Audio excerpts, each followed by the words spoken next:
വിഷയങ്ങളിലേക്ക് കടക്കുകയാണ്. കുറെ ചോദ്യങ്ങളുണ്ട്. എൻ്റെ സഹോദരിമാര് അവിടെ ഞാൻ ഈ സംസാരിക്കുന്നത് കേൾക്കുന്നുണ്ടാകുമെന്ന് കരുതാണ്. കേൾക്കുന്നുണ്ടാകുമല്ലേ? കേൾക്കുന്നുണ്ടെങ്കിൽ നിങ്ങൾ അവിടെ ഇതുണ്ടല്ലോ അല്ലേ, നിങ്ങളുടെ ലാപ്ടോപ്പ് അവിടെ ഉണ്ടല്ലോ, അവിടെ ആ വിവരം തരണം, വിസ്തരിക്കണം. ഉണ്ടാവില്ലല്ലേ? പിന്നെ ഒരു ചോദ്യം,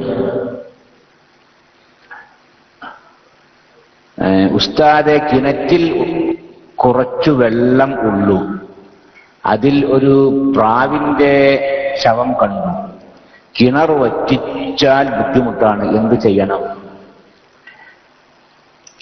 കിണറ്റിലേക്ക് ഇപ്പൊ വെള്ളം കുറവാണല്ലോ, വെള്ളം കുറവാണ്. അങ്ങനെ വെള്ളം കുറവുള്ള ആ കിണറ്റിൽ ഒരു പ്രാവിന്റെ ശവം കണ്ടു.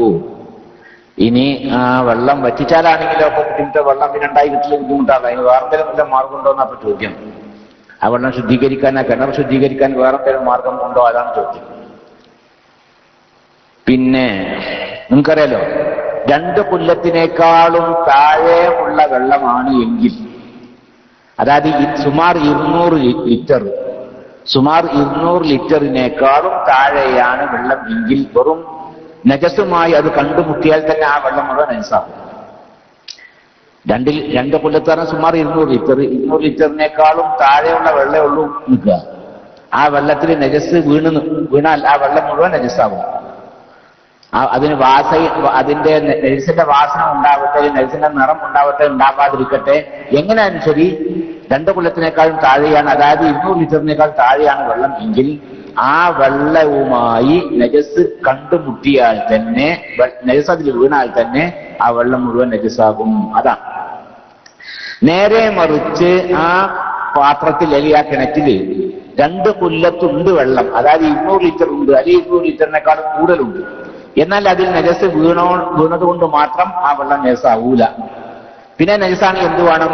ആ നജസ് വീണത് മൂലം ആ വെള്ളത്തിന് പകർച്ച ഉണ്ടാവണം, മാറ്റം ഉണ്ടാവണം. രുചിവ്യത്യാസമോ നിറവ്യത്യാസമോ മണവ്യത്യാസമോ ഉണ്ടാവണം, എന്നാലേ നജസാവുള്ളൂ. സഹോദരിമാർക്ക് മനസ്സിലായിട്ടുണ്ടാവും ഞാൻ കരുതുന്നു അല്ലേ? 200 ലിറ്റർ ഉണ്ട്, അല്ലെങ്കിൽ 200 ലിറ്ററിനേക്കാളും കൂടുതലുണ്ട് വെള്ളം, എന്നാൽ അവിടെ കേൾക്കുന്നുണ്ടാവും അല്ലേ? ഇല്ലേ അമീൻ? ഒരു മിനിറ്റ്, അവിടെ കേൾക്കണില്ല, ഇത്രയും അവിടെ കേൾക്കണില്ല എന്ന് പറഞ്ഞിട്ടാണ് ഇതുവരെയൊക്കെ. ക്ലാസ് റൂമിലൊന്നും ക്ഷമിക്കണ്ട, ഇവിടെ ചോദിച്ചാ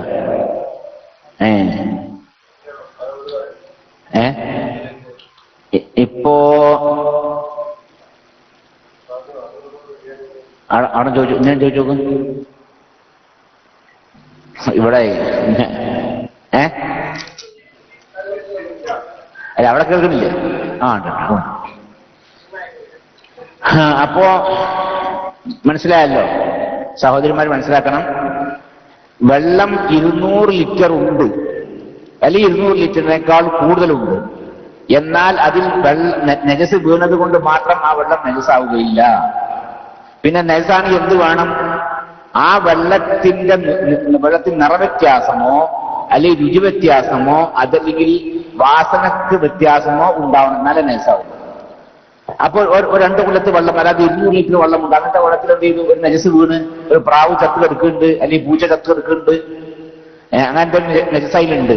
പക്ഷെ അതിന്റെ പേരിൽ ആ വെള്ളത്തിൽ യാതൊരു മണവ്യത്യാസവും ഇല്ല, നിറവ്യത്യാസം ഇല്ല, രുചി വ്യത്യാസം ഒന്നും ഇല്ല നിൽക്കുക. ആ വെള്ളം എത്ര ഉണ്ട്? 2 കൊല്ലത്തുണ്ട്, 2 കൊല്ലത്തിനേക്കാൾ കൂടുതലുണ്ട്, 2 കൊല്ലത്തേക്കാൾ കൂടുതലുണ്ട്, അതായത് 200 ലിറ്ററോ അതിൽ കൂടുതലുണ്ട്, എന്നാലും യാതൊരു കുഴപ്പവുമില്ല, ആ വെള്ളം നജസാവുകയില്ല എന്നാണ്. പിന്നെ നജസാന് എന്ത് വേണം? പിന്നെ നിറവ്യത്യാസമോ രുചി വ്യത്യാസമോ മണവ്യത്യാസമോ വേണം, എന്നാലും നജസാവുന്നു. നേരെ മറിച്ച് 2 കൊല്ലത്തിനേക്കാൾ താഴെയാണ് വെള്ളം, അതായത് 200 ലിറ്ററിനേക്കാൾ താഴെയാണ് വെള്ളം, എന്നാൽ നിറവ്യത്യാസം മണവ്യത്യാസം രുചി വ്യത്യാസം ഒന്നും ഇല്ലെങ്കിലും ശരി ആ വെള്ളം നജസാവുന്നതാണ്. നമ്മുടെ സഹോദരൻ അല്ലെങ്കിൽ സഹോദരിക്ക് ചോദിച്ച ചോദ്യത്തിലുള്ളത് ഇപ്പോ കിണറ്റിൽ കുറച്ച് വെള്ളമേ ഉള്ളൂ, അതിൽ പ്രാവ് ചത്തു കൊടുക്കുന്നുണ്ട്, വെള്ളമാണെങ്കിൽ കുറച്ചുള്ളൂന്നാ. കുറച്ചുള്ളത് കൊണ്ട് അവർ ഉദ്ദേശിച്ചിട്ടുണ്ടാകും ചിലപ്പോൾ 2 കൊല്ലത്തിനേക്കാൾ താഴെ ആയിരിക്കാം, അതായത് 200 ലിറ്ററിനേക്കാൾ താഴെ വെള്ളമുള്ളൂ. ഇനിയിപ്പോ ആ വെള്ളം ശുദ്ധീകരിക്കാൻ എന്താ മാർഗം? എന്താ മാർഗം? ഇനിയിപ്പോ ആ വെള്ളം വറ്റിച്ചാലോ? വെള്ളം വറ്റിച്ചാൽ ആ കിണർ ശുദ്ധിയാകുമോ? ശുദ്ധിയാവൂല. സഹോദരിമാർ മനസ്സിലാക്കണം. ആ വെള്ളം മുഴുവൻ വറ്റിച്ചു നിൽക്കുക. എന്നാലും ആ നജസായ വെള്ളത്തിന്റെ ആ കിണുപ്പ്, ആ പശിമ അതിലുണ്ടല്ലോ. അപ്പൊ ആ കിണറൊക്കെ നജസാണ് അല്ലേ? നജസായിക്കണല്ലോ. കാരണം ആ കിണറ്റിൽ 2 കുളത്തിനേക്കാൾ താഴെ 200 ലിറ്ററിനേക്കാൾ താഴെ വെള്ളമേ ഉള്ളൂ. അതിലാണ് ഈ നജസ് വീണു, പ്രാവ് വീണ് എത്തുന്നുണ്ട്. ആ പ്രാവിനെ എടുത്തിട്ട് പിന്നെ ആ വെള്ളം വറ്റിക്കും ചെയ്തു. എന്നാലും ആ കിണർ ശുദ്ധിയാവുകയില്ല അല്ലേ? കാരണം ആ നനവുണ്ട്. ഏത് നനവാണ്? നജസായ വെള്ളം കൊണ്ട് നനഞ്ഞിക്കണം ആ കിണർ. പിന്നെ ഇപ്പൊ എന്താണ് അത് ശുദ്ധിയാക്കാനുള്ള മാർഗം? ആ പ്രാവിനെ എടുത്തിട്ട് അതിൽ ആ കിണറ്റിൽ കുറച്ചുകൂടി വെള്ളം ഒഴിക്കുക. കുറച്ചുകൂടി വെള്ളം ഒഴിച്ചിട്ട് 2 കൊല്ലത്ത് എത്തിക്കുക. അതായത് 200 ലിറ്റർ എത്തിക്കുക വെള്ളം. ഉദാഹരണം പറയുകയാണെങ്കിൽ അതിൽ 100 ലിറ്റർ വെള്ളം ആ കിണറ്റിലുണ്ടായിരുന്നു. ഒരു 100 ലിറ്റർ കൂടെ ഒഴിക്കുക. പുറത്തുനിന്ന് വെള്ളം കൊടുത്തിട്ട് അതിൽ ഒഴിക്കുക. അപ്പൊ 200 ലിറ്റർ ഉണ്ടായി അല്ലേ? 200 ലിറ്റർ എന്ന് പറഞ്ഞാൽ 2 കൊല്ലത്തായി. അതായത് അധികച്ച വെള്ളമാണ്. ഇനി വാസനൊന്നുമില്ല നിൽക്കുക. നിറമോ വലിയ നിറ വ്യത്യാസമോ രുചി വ്യത്യാസമോ അല്ലെങ്കിൽ വാസനക്ക് വ്യത്യാസമോ ഒന്നും ഇല്ല. എന്നാൽ ആ വെള്ളം ശുദ്ധിയാണ്. അതാണ് മാർഗം. മനസ്സിലായല്ലോ അല്ലേ? അപ്പോ 2 കൊല്ലത്തിനേക്കാൾ താഴെയുള്ള വെള്ളം നജസായ ശുദ്ധീകരിക്കാനുള്ള മാർഗം എന്താണ്? കുറച്ച് പുറത്തുനിന്ന് വെള്ളം ഒഴിക്കുക, എന്നിട്ട് 2 കൊല്ലത്ത് എത്തിക്കുക. എന്നിട്ട് വാസന മറ്റൊന്നും ഇല്ല എങ്കിൽ ആ വെള്ളം ശുദ്ധിയായി. 2 കൊല്ലത്ത് എന്ന് പറഞ്ഞാൽ മനസ്സിലായല്ലേ? 200 ലിറ്റർ സുമാർ. അപ്പൊ 200 ലിറ്ററിനേക്കാൾ താഴെയുള്ള വെള്ളമാണ് അത് നജസായി. എന്നാൽ ശുദ്ധിയാക്കാനുള്ള മാർഗം അതിൽ കുറച്ചുകൂടി നല്ല വെള്ളം ഒഴിച്ചുകൊണ്ട് 200 ലിറ്റർ തികക്കുക. എന്നിട്ട് യാതൊരു മാറ്റവും ഇല്ല എങ്കിൽ ആ വെള്ളം ശുദ്ധിയായിരിക്കുന്നു, കിണർ ശുദ്ധിയായിരിക്കുന്നു. അതാണ് എന്റെ മസാല.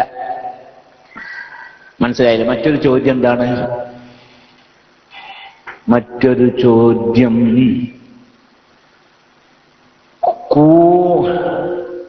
കോൽക്കളിയുടെ വിധി എന്താണ്? ഹദീസിൽ വല്ലതും അതിനെ കുറിച്ച് പറയുന്നുണ്ടോ ഉസ്താദേ? കോൽക്കളിയുടെ വിധി എന്താന്ന് ചോദിച്ചാല്, ഞാൻ ആ വിഷയത്തെ കുറിച്ച് കിതാബൊക്കെ നോക്കിയപ്പോ ബഹുമാനപ്പെട്ട ഫുഖഹാ കോൽക്കളി കറാഹത്താണെന്ന് പറഞ്ഞവരും ഉണ്ട്, ഹറാമാണെന്ന് പറഞ്ഞവരും ഉണ്ട്. കറാഹത്താണെന്ന് പറഞ്ഞവരുണ്ട്, ഹറാമാണെന്ന് പറഞ്ഞവരുണ്ട്.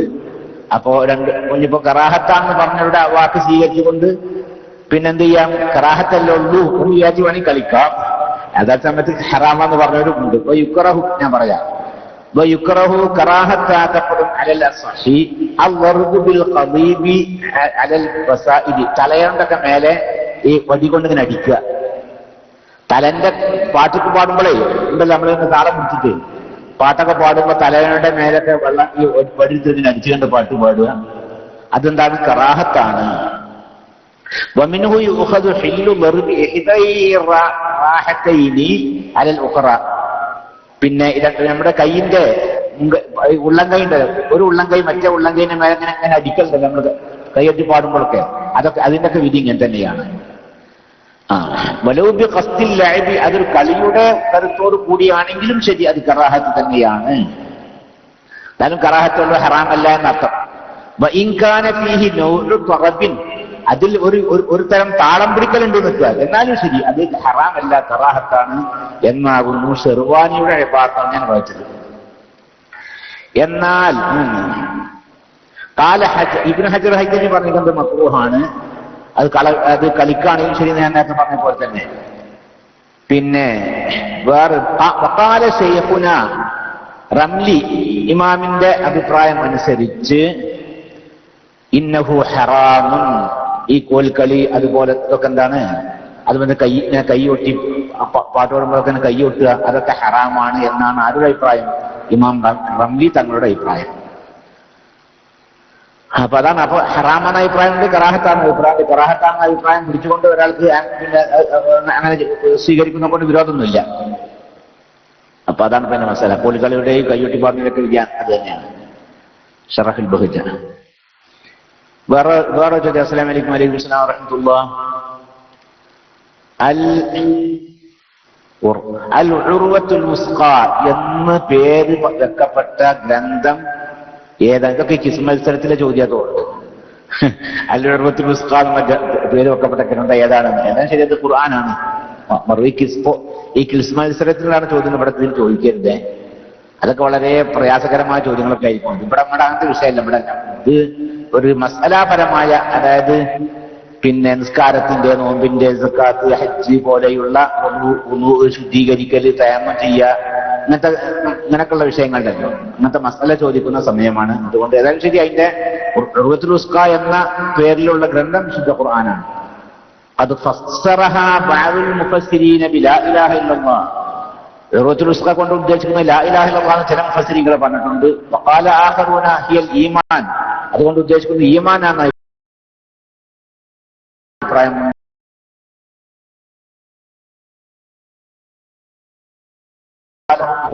അതുകൊണ്ടാണ് അഭിപ്രായം. പുരുഷന് വെള്ളിയുടെ ആഭരണം ധരിക്കാമോ? ഇതിപ്പോ ഒരു ചർച്ച നടക്കുന്നുണ്ടല്ലേ. വേറെ ഒരു PM അതേ വിഷയത്തിൽ നടക്കുന്നുണ്ട്. എന്താണ് വേറെ PM? സമസ്ത 3ാം ക്ലാസ്സിൽ പാഠം 10 വെള്ളി ധരിക്കൽ പുരുഷന് ഹറാം എന്ന് കാണുന്നു. ഇതിന്റെ യഥാർത്ഥം എന്താണ്? വെള്ളി ധരിക്കല് പുരുഷന്, സ്വർണം ധരിക്കൽ ഹറാമാണ് അല്ലേ? പുരുഷന് സ്വർണം ധരിക്കൽ ഹറാമാണ്. എന്നാൽ വെള്ളി ധരിക്കലോ? ഒരു മിനിറ്റ്. ഖാല അസ്ഹാബുന, കേട്ടോളൂ, ഷാഫി ഇമാമിന്റെ അസ്ഹാബിമാർ പറയാം, യജൂസു ലിർറജുലി ഖാതമുൽ ഫിദ്ദത്തി ബിൽ ഇജ്മാഇ, പുരുഷന് വെള്ളിയുടെ മോതിരം ധരിക്കാം. സാധാരണ ആഭരണങ്ങളല്ല, പുരുഷന് വെള്ളിയുടെ മോതിരം ധരിക്കാം. അമ്മാമ സിവാഹു മിൻ ഹല്ലിൽ ഫിദ്ദത്തി കസ്സിവാരി വൽ മിദ്മലജി വത്വഖി വനഹ്ബിഹാ ഫഖതഅൽ ജംഹൂറു ബിതഹരീമിഹാ. നേരെ മറിച്ച് മോതിരം അല്ലാത്ത മറ്റ് ആഭരണങ്ങൾ മറ്റ് വെള്ളിയുടെ ആഭരണം ധരിക്കൽ ബഹുഭൂരിഭാഗം പണ്ഡിതന്മാരും ഉറപ്പിച്ചു പറഞ്ഞിരിക്കുന്നു അത് ഹറാമാണ് എന്ന്. മനസ്സിലായില്ലേ? ആ പുരുഷനെ സംബന്ധിച്ചിടത്തോളം സ്വർണ്ണാഭരണം എല്ലാം ഹറാമാണ്. അത് മോതിരമാവട്ടെ എല്ലാം ഹറാമാണ്. വെള്ളിയുടെ ആഭരണമോ, വെള്ളിയുടെ ആഭരണത്തിൽ നിന്ന് മോതിരം ധരിക്കൽ പുരുഷന് അനുവദനീയമാണ്. മറ്റ് ആഭരണങ്ങളൊക്കെ വെള്ളിന്റെ ആണെങ്കിൽ ശരി, മറ്റ് ആഭരണങ്ങളൊക്കെ ഹറാമാകുന്നു. അപ്പൊ അതാണ്. അതേസമയത്ത് ഹറാമല്ല എന്ന് പറഞ്ഞവരുണ്ട്. പിന്നെ വഖാല മുത്തവല്ലി വൽ ഗസാലി ഫിൽ ഫതാവ യജൂസു لأنه لم يثبت في الفضة إلا تحريم الأواني എന്നൊക്കെ ഉണ്ട്. ഏത് ഗസാലി ഇമാമിന്റെയും മുത്തവല്ലി ഇമാമിന്റെയും ഒക്കെ അഭിപ്രായം വെള്ളിയുടെ ആഭരണം പുരുഷന് ധരിക്കൽ ഹറാമല്ല എന്നാണ്. പക്ഷെ വസ്സഹീഹു അൽ അവ്വലൂൻ, അതാണ് സഹിയായ അഭിപ്രായം. ആദ്യം പറഞ്ഞതാണ് ഏത് ഹറാമാണ് എന്നുള്ള അഭിപ്രായമാണ് സഹീഹ്. അപ്പൊ മനസ്സിലായല്ലേ? അപ്പൊ പുരുഷന് സ്വർണ്ണാഭരണവും ഹറാമാണ്, വെള്ളിയുടെ ആഭരണവും ഹറാമാണ്. പക്ഷെ വെള്ളിയുടെ ആഭരണത്തിൽ നിന്ന് പുരുഷന് മോതിരം അനുവദനീയമാണ്, മറ്റ് ആഭരണങ്ങൾ ഹറാമാണ്. പിന്നെ ഞാനിപ്പോ വായിച്ചത് ഷർഹുൽ മുഹദ്ദിബിന്റെ ഇബാറത്താണ്. നൂർ ഫൈസി ഉസ്താദ്, സുഖമല്ലേ? അൽഹംദുലില്ലാ സുഖമാണ്. പിന്നെ എനിക്ക് ഒരു ചോദ്യമുണ്ട്. നോമ്പ് കാലത്ത് അമുസ്ലിങ്ങൾക്ക് ഭക്ഷണം നൽകാമോ? അതാണ് ചോദ്യം. നോമ്പ് കാലത്ത് അമുസ്ലിങ്ങൾക്ക് ഭക്ഷണം നൽകാമോ എന്ന ചോദ്യം. ഈ അമുസ്ലിങ്ങൾക്ക് ഇസ്ലാമിന്റെ ഫുറൂഇയാത്തുകൾ കൊണ്ടുള്ള കൽപ്പന അമുസ്ലിങ്ങൾക്ക് ഉണ്ടോ ഇല്ലേ? ആ വിഷയത്തിൽ അഭിപ്രായ വ്യത്യാസം ബഹുമാനപ്പെട്ട ഉലമാക്കൾക്ക്. അതായത് മുസ്ലിങ്ങൾക്ക് പിന്നെ വിശ്വാസപരമായ വിഷയം നിസ്കാരം, നോമ്പ് ഒക്കെ പോലെയുള്ള കാര്യങ്ങളൊക്കെ അമുസ്ലിങ്ങൾക്ക് നിർബന്ധമുണ്ടോ ഇല്ലേ? ഉണ്ട് എന്നാ. അമുസ്ലിങ്ങൾക്ക് നിസ്കരിക്കാൻ നിർബന്ധമാണ്, കാഫിർക്ക് നിസ്കരിക്കാൻ നിർബന്ധമാണ്. അപ്പൊ സഹിയാവൂലല്ലോ. അമുസ്ലിങ്ങൾക്ക് നിസ്കാരം അവർ നിസ്കരിക്കാൻ സഹിയാവൂലല്ലോ എന്നാണ് അപ്പൊ ഉണ്ടാകുന്ന സംശയം. അത് സഹിഹാന പണി കൊടുക്കണം. എന്താ സഹിഹാന പണി? എങ്ങനെ ഇസ്ലാം അത് വിശ്വസിക്കണം. മുസ്ലിം നോമ്പ് നോറ്റാൽ സഹിയാവോ? സഹിയാവൂല. പക്ഷെ സഹിയാണ് പണിയാവ് എടുക്കണം, ഇസ്ലാമിനെ വിശ്വസിക്കണം, അങ്ങനെ നോമ്പ് നോക്കണം. അതായത് അള്ളാഹു മരിച്ചു ചെന്നാൽ പടച്ചവൻ ചോദിക്കും, ആ മുസ്ലിമിനോടും ചോദിക്കുന്ന എന്തുകൊണ്ട് നീ നിസ്കരിച്ചില്ല, എന്തുകൊണ്ട് നോമ്പ് നോക്കിയില്ല? അപ്പൊ അവന്റെ ഭാഗത്ത് മറുപടി പടച്ചവനെ ഞാനതിന് മുസ്ലിം ആയിരുന്നില്ലല്ലോ, മുസ്ലിങ്ങൾക്കല്ല നിസ്കാരം നിർബന്ധം, എനിക്ക് മുസ്ലിം ആവായിരുന്നില്ലെന്ന് അപ്പൊ ചോദ്യം. എന്തുകൊണ്ട് നീ മുസ്ലിം ആയില്ല പിന്നെ? അതാണ് പിന്നെ ചോദ്യം. അപ്പൊ അതാണ് വലാ യജൂസു ലിൽ മുസ്ലിമി, കേട്ടോളി, വലാ യജൂസു ലിൽ മുസ്ലിമി മുസ്ലിമായ മനുഷ്യന് ജായിസാവുകയില്ല ഇആനത്തുൽ കാഫിരി കാഫിറിനെ സഹായിക്കൽ അലാ മാ ലാ യഹില്ലു ഇൻദന നമ്മുടെ അടുക്കൽ ഹലാലാവാത്ത ഒന്നിന്റെ മേൽ നമ്മുടെ അടുക്കൽ ഹലാലാവാത്ത ഒരു വിഷയം പിന്നെ ഒരു മുസ്ലിം അല്ലാത്ത ആൾ ചെയ്യുകയാണെങ്കിൽ അവനെ ആ വിഷയത്തിൽ സഹായിക്കൽ ജായിസാവുകയില്ല. അതേതുപോലെ കൽ അക്ലി വശുർബി ഫീ നഹാരി റമളാന റമളാൻ മാസത്തിലെ പകലിൽ ഭക്ഷണം കഴിക്കുക അതുപോലെ തന്നെ വെള്ളം കുടിക്കുക പോലത്തെ വിഷയത്തിൽ അത് നമുക്ക് അനുവദനീയാവില്ലല്ലോ. അപ്പൊ അങ്ങനത്തെ ഒരു വിഷയത്തിൽ ആ മുസ്ലിമിനെ സഹായിക്കൽ മുസ്ലിമിന് ജായിസാവുകയില്ല. റമളാൻ മാസം പകലിൽ മുസ്ലിമായ മനുഷ്യന് വിരുന്ന് സൽക്കാരം നൽകുക പോലത്തെ ഒക്കെ ചെയ്തുകൊണ്ട് ഭക്ഷണം കഴിക്കാനും വെള്ളം കുടിക്കാനൊക്കെ അവന് സഹായിക്കുക അത് പാടില്ലാത്തതാകുന്നു, ജായിസാവാത്തതാകുന്നു. കാരണം അതൊരു ദോഷകരമായ വിഷയത്തിന്റെ മേൽ സഹായിക്കലാണ്, ദോഷത്തിന്റെ മേൽ സഹായിക്കാൻ പാടില്ലല്ലോ. അതാണ്. അതേ സമയത്ത് വഫീഹി നദറുൻ വേറെ ഇതിലുണ്ട്, ഇതിൽ സംശയമുണ്ട്. കാരണം അവന് പിന്നെ അമുസ്ലിമായ മനുഷ്യന് ഫുറൂഇയാത്തുകൾ കൊണ്ട് പിന്നെ തക്ലീഫില്ല, അഹ്കാമു ദുനിയവിയ അങ്ങനത്തെ വിഷയങ്ങൾ കൊണ്ട് അവന് തക്ലീഫില്ല, അതുകൊണ്ട് അവന് ഭക്ഷണം കൊടുക്കുന്നത് കൊണ്ട് വിരോധം ഇല്ല എന്ന് പറഞ്ഞവരും ഉണ്ട്.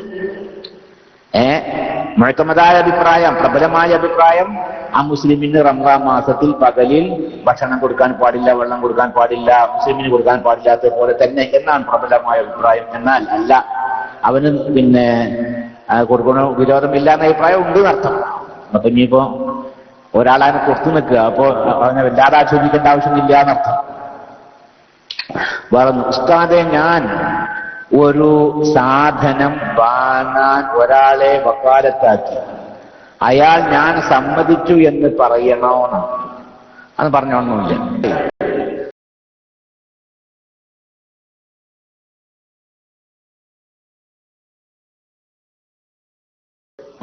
വക്കാലത്താക്കൽ നിൽക്കുമ്പോൾ പറയാൻ നിർബന്ധമില്ല.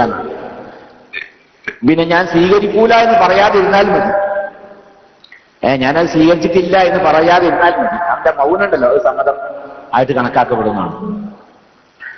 ഇവിടെ ഇബ്നു സലാഹ് ഫത്വ നൽകിയിരിക്കുന്നു. എന്ത്? വലാ യുഷ്തർതു ഫിൽ വക്കാലത്തി, വക്കാലത്ത് ഷർത്താക്കപ്പെടുകയില്ല. അൽ ഖബൂൽ ലഫ്ളൻ, ലഫ്ളിൽ സമ്മതിക്കൽ ഷർത്താക്കപ്പെടുകയില്ല എന്നാണ്. ഞാൻ ഇന്ന വിഷയം, എന്റെ മകളെ ഇന്ന ആൾക്ക് നിക്കാഹ് ചെയ്തു കൊടുക്കുന്ന വിഷയത്തിൽ നിന്നെ ഞാൻ വക്കാലത്താക്കി എന്നൊരാൾ പറഞ്ഞു നിൽക്കുക. എന്നാൽ ആ വക്കാലത്താക്കപ്പെടുന്ന അദ്ദേഹം ഉണ്ടല്ലോ, അയാൾ എന്തുകൊണ്ട് ഞാനത് സ്വീകരിച്ചു എന്ന് പറയൽ നിർബന്ധമില്ല. പിന്നെ അത് ഞാനത് സ്വീകരിക്കൂല, റദ്ദ് ചെയ്യാൻ ഞാൻ മതി എന്നാണ്. ലാക്കിന് യുഷ്തർത്തു അദമു റദ്ദി ഫഖത്ത്, റദ്ദ് ചെയ്യാതിരിക്കൽ മാത്രമേ ഷർത്താക്കപ്പെടൂ. അയാൾ വാക്കാൽ ഞാൻ സമ്മതിച്ചു എന്ന് പറയൽ ഷർത്തില്ല. പിന്നെ ഉസ്താദെ, ജീവനുള്ള പൂച്ചയിൽ നിന്ന് വിരിഞ്ഞ രോമം നജസാണോ? ജീവജാലങ്ങളുടെ ഒരു ജീവിയുടെ രോമം ഒക്കെ ഉണ്ടല്ലോ, അത് നജസാണോ അല്ലേ തീരുമാനിക്കുന്നത്. ആ ജീവി ചത്താൽ നജസാണോ അല്ലേ എന്നുള്ളതാണ്. ആ ജീവിയുടെ ജീവൻ പോയി നിൽക്കുക, എന്നാൽ അത് നജസാണോ അല്ലേന്നാണ്. ജീവൻ പോയാൽ നജസാണോ, എന്നാൽ അത് അതിന്റെ ജീവിതകാലത്ത് പിരിഞ്ഞതും അതേ വിധിയാണ്. അപ്പൊ നജസ് തന്നെയാണ്. അപ്പൊ പൂച്ച ചത്താൻ നജസല്ല. അപ്പൊ പൂച്ചയുടെ ജീവിതകാലത്ത് രോമമൊക്കെ പിരിഞ്ഞു നിൽക്കുക, രോമമൊക്കെ കൊണ്ടുപോയി, എന്നാൽ അത് നജസ് തന്നെയാണ്. പിന്നെ മനസ്സിലായില്ലേ? നേരെ മറിച്ച് ആടിന്റെ രോമം ജീവിതകാലത്ത് പിരിഞ്ഞു നിൽക്കുക, എന്നാൽ നജസാണോ? അല്ല. കാരണം ആടെന്താണ്? അതിന് അറുത്ത് തിന്നൽ അനുവദിക്കപ്പെടുന്ന ജീവിയാണ്. അതുപോലെയല്ല പൂച്ച ചത്താൽ അത് പൂച്ച അർത്ഥിക്കുമല്ലോ. അപ്പൊ അതുകൊണ്ട് പൂച്ചയുടെയും ആടിന്റെയും രോമത്തിന് ഒരു വിധിയല്ല. പൂച്ചന്റെ രോമം ജീവിതകാലത്ത് പിരിഞ്ഞാൽ അത് നജസ് തന്നെയാണ്. അതേസമയത്ത് അതിന്റെ ശരീരത്തിന്റെ മേലൊക്കെ ഉള്ള സമയം നിൽക്കുക, എന്നാൽ നജസല്ല. ആ രോമന്റെ ശരീരത്തിന്റെ മേലെ ഉണ്ട്, അപ്പൊ അതിന്റെ മേലെ നമ്മൾ നനവുള്ള കൈയോട് തടമ്പൊക്കെ ചെയ്ത് നിൽക്കുക, അതുകൊണ്ട് നമ്മുടെ കൈ നജസാകുന്നില്ല. അതേ സമയത്ത് അത് അതിന്റെ ശരീരത്തിന് പിരിഞ്ഞാൽ, അത് ചത്താൽ പിരിയുന്നതിന്റെ ഹുക്കുമാകുന്നു, വിധിയാകുന്നു. മനസ്സിലായല്ലേ?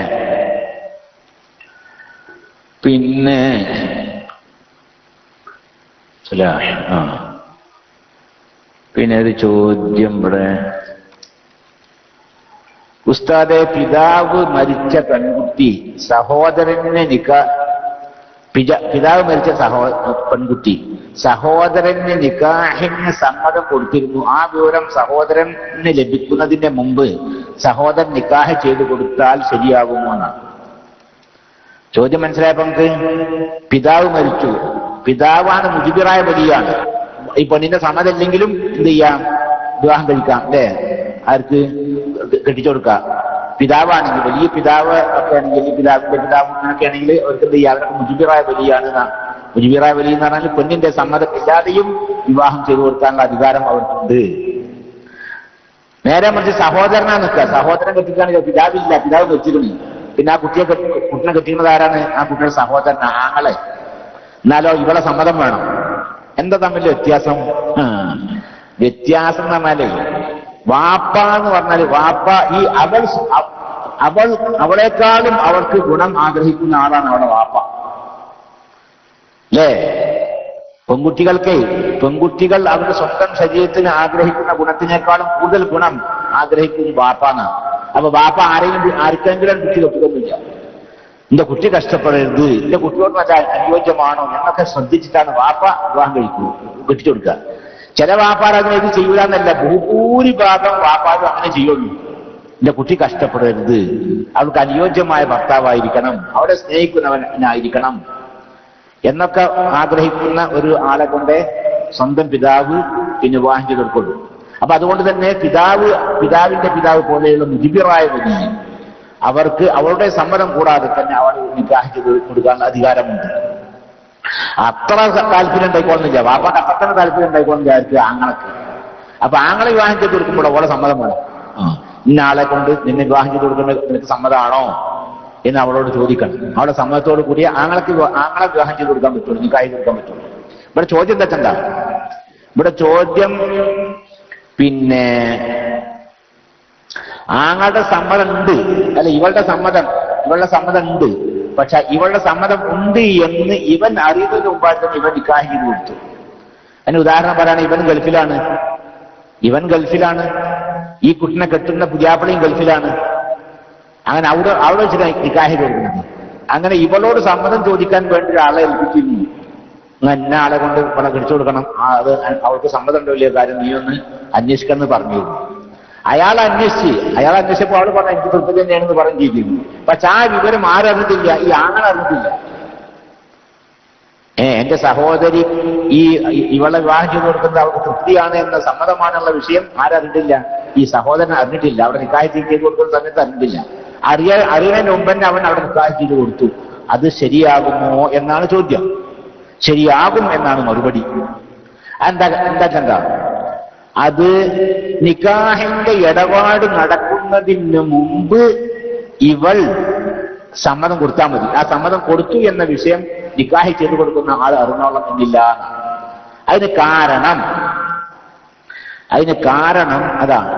അതിന് കാരണം മറ്റേ ഈ ഇബാദത്തും ഇടപാടും തമ്മിൽ ദീനിൽ വ്യത്യാസമുണ്ട്. ഇബാദത്ത് സഹിയാവണമെങ്കിൽ ആ ഇബാദത്ത് ചെയ്യുന്ന ആൾക്ക് ആ കാര്യം ഉറപ്പാവുകയും യഥാർത്ഥത്തിൽ അത് ശരിയാവുകയുമാണ്. ഉദാഹരണം പറയുകയാണെങ്കിൽ പിന്നെ നിസ്കാരത്തിന്റെ വക്തായ മാത്രം പോരല്ലോ അല്ലെ. ഇപ്പൊ ലുഹറിന് സമയമുണ്ട്, ആ സമയം ആയിട്ടുണ്ട് എന്ന് സമയം ആവും വേണം, ആയി എന്ന വിവരം ഇയാൾ അറിയും വേണം, അത് നിസ്കരിക്കുന്ന ആൾ അറിയും വേണം. ഒരാൾ നിസ്കാരം കഴിഞ്ഞ് നോക്കുമ്പോ ഓർക്ക് സംശയത്തോടു കൂടിയാണ് നിസ്കരിക്കുന്നത്, ലുഹർ അയക്കണോ ഇല്ലേ, സംശയം വക്തായിരിക്കുന്ന വിഷയം അറിയില്ല. അങ്ങനെ നിസ്കാരം കഴിഞ്ഞ് നോക്കുമ്പോ അന്വേഷിച്ച് നോക്കുമ്പോ ആ നിസ്കരിച്ച സമയത്ത് സമയം ആയിരുന്നു പിന്നീട് അവർക്ക് ബോധ്യപ്പെടും എന്നാ നിസ്കാരം സഹിയായിട്ടില്ല എന്നാണ്. മനസ്സിലായപ്പോ നിങ്ങൾക്ക്? ഒരാൾ ലുഹർ നിസ്കരിക്കുമ്പോ അവന്റെ വിചാരം സമയം ആയിട്ടില്ല, ആ വിശ്വാസത്തോടുകൂടെ നിസ്കരിക്കണത്. അങ്ങനെ നിസ്കാരം കഴിഞ്ഞ് നോക്കുമ്പോ ബോധ്യപ്പെട്ടു, അല്ല ഞാൻ ആ നിസ്കരിച്ച സമയത്ത് ലുഹറിന്റെ സമയം ആയിരുന്നു എന്ന് ബോധ്യപ്പെട്ടു, ആ നിസ്കാരം സഹിയേക്കണില്ല. എന്താ കാരണം? ഇബാദത്താണ് നിസ്കാരം നടന്നത്. നിസ്കാരത്തില് ഈ ചെയ്യുന്ന ആൾക്ക് ബോധ്യപ്പെടുകയും കൂടി വേണം. യഥാർത്ഥത്തിൽ അത് ശരിയായത് മാത്രം പോരാ, ശരിയായിരിക്കുന്നു എന്ന കാര്യം ഈ ചെയ്യുന്ന ആൾക്ക് ബോധ്യപ്പെടുകയും വേണം. ഇപ്പൊ യഥാർത്ഥത്തിൽ ശരിയായിട്ടുണ്ട്, കാരണം സമയം കടന്നിട്ടുണ്ട് അത് നിസ്കരിച്ച സമയത്ത്.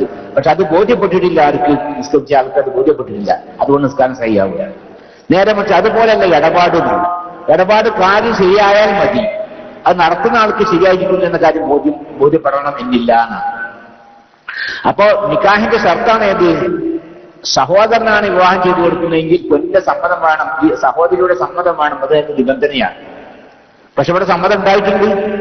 ആ സമ്മതം ഉണ്ടായ വിവരം ഇവൻ അറിഞ്ഞിട്ടില്ല എന്നേ ഉള്ളൂ. പക്ഷെ നിക്കാഹിന്റെ ഇടപാട് നടത്തുന്ന മുമ്പിൽ തന്നെ സമ്മതം ഇവൾ കൊടുത്തിട്ടുണ്ട്.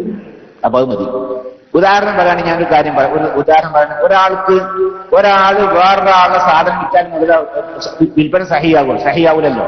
ഇപ്പൊ ഞാൻ എന്ത് ചെയ്യാണ്? വേറൊരാളെ മുതൽ വിൽക്കുകയാണ്. അയാളെ സമ്മതം ചെയ്യാൻ, അയാളെ സാധനത്തിൽ ഞാൻ വിൽക്കുക, അയാൾ ആ നിരന്തരം അറിഞ്ഞിട്ടില്ല. അതുപോലെ സഹിയാവൂലല്ലോ. ആ കച്ചവടം സഹിയാവില്ല. കാരണം എന്താണ്? കച്ചവടം സഹിയാണെങ്കിൽ ആ കച്ചവടം ചെയ്യുന്ന ആളുടെ ഉടമസ്ഥതയിലുള്ള സാധനമായിരിക്കണം. ആരാന്റെ മുതലെടുത്തിട്ട് എനിക്ക് വിൽക്കാൻ പറ്റൂല. അല്ലെങ്കിൽ ഞാൻ വഖഫ് ചെയ്യാണ് ഒരു സാധനം, വേറെ ആരോ ഒരാളെ മുതല്, ആ മുതലെടുത്ത് ഞാൻ പള്ളിക്ക് വഖഫ് ചെയ്യാൻ പറ്റൂല. കാരണം എന്താ? എനിക്ക് ഉടമസ്ഥത, എന്റെ ഉടമസ്ഥതയിലുള്ളതേ എനിക്ക് വഖഫ് ചെയ്യാൻ പറ്റുള്ളൂ. പക്ഷെ അതേ സമയത്ത് ഒരു ചെക്കൻ ചെയ്തു, ഓന്റെ വാപ്പാന്റെ മുതലെടുത്ത് വിറ്റ്, വാപ്പാന്റെ മോനെടുത്ത്, ഇവന്റെ അല്ല, വാപ്പാന്റെ മോനാണ്, വാപ്പാന്റെ മോനെടുത്ത് വിറ്റ്. വിൽക്കുമ്പോ ഇവന്റെ വിചാരം എന്താണ്? ഇത് വാപ്പാന്റെ മുതലാണെന്ന് വിചാരിച്ചിട്ടാണ് വിറ്റത്. പിന്നെ അത് ഉച്ചക്ക് 1 മണിക്കാണ്. ഉച്ചക്ക് 1 മണിക്കാണ്, ഞാൻ ഉദാഹരണം പറയാട്ടെ, സമയം ഒരു ഉദാഹരണം പറയാം. ഉച്ചക്ക് 1 മണിക്കാണ് അവന് വാപ്പാന്റെ മുതലെടുത്ത് വിറ്റത്. പിന്നെ അറിഞ്ഞത് ഏത്? ഞാൻ ആ വിൽക്കുമ്പോ അവന്റെ വിചാരം എന്താണ്? ഇത് വാപ്പാന്റെതാണ് തന്നെയാണ് അവന്റെ വിചാരം. അങ്ങനെയാണ് വിറ്റത്. പിന്നെ അറിഞ്ഞ് ഞാൻ ആ വിറ്റ സമയത്ത് ബാപ്പ മരിച്ചിരിക്കുന്നു. ബാപ്പാക്കാണ് ഇവന്റെ മകനുള്ളൂ. അപ്പൊ ബാപ്പ മരിച്ചോട് കൂടി ആ മുതൽ ഓന്റെ അല്ലേ, ഇവന്റെ ഉള്ള മുതല്. അപ്പൊ ആ വിൽപ്പന സഹിയാണ്. സംഗതി അവൻ വിറ്റതെന്താ? ഏത് കണക്കാണ്? ഇന്റെ മുതലല്ല, വാപ്പാന്റെ മുതലാണ് വിചാരിച്ചാണ് വിറ്റിരിക്കുന്നത്. അപ്പൊ സഹിയാണോ? അല്ല. പക്ഷേ ആ വിറ്റ സമയത്ത് വാപ്പ മരിച്ചിരിക്കുന്നു. വാപ്പ മരിച്ചാൽ പിന്നെ മോല് വാപ്പാന്റെ അല്ല, പെന്റെ. അപ്പൊ ഓന്റെ മോലെടുത്താണ് വിറ്റിരുന്നത്. അപ്പൊ അതാണ് ഇത്. ഇടപാടും തമ്മിൽ വ്യത്യാസമാണ്. ഇടപാടിൽ കാര്യം ശരിയായാൽ മതി. ആ ശരിയായിരിക്കുന്നു എന്ന കാര്യം ഇടപാട് നടത്തുന്ന ആൾ അറിഞ്ഞോണം എന്നില്ല. നേരെ മറിച്ച് ഇബാദത്താണെങ്കിൽ അതുപോലെ രണ്ടും വേണം. അപ്പൊ അതിന് ഉദാഹരണം അതാണ് ഇപ്പൊ ഞാൻ നേരത്തെ പറഞ്ഞത്. ഏത്? ആ നിക്കാഹിന്റെ സമാജത്തിന്റെ വിഷയം പറഞ്ഞല്ലോ. ലൗ സബ്ബജഹ, ഒരു പെണ്ണിനെ കെട്ടിച്ചു, വലിയുഹ, അവളുടെ വലിയ, ഖബ്ല ബുലൂഗി ഇദ്നിഹ, അവളുടെ സമ്മതം ഉണ്ട് എന്ന വിഷയം അറിയുന്നതിന് മുമ്പ്, ഇലൈഹി, അവൾ സമ്മതം കൊടുത്തിരിക്കുന്നു എന്ന വിഷയം ഇവൻ അറിയുന്നതിന് മുമ്പായി തന്നെ പിന്നെ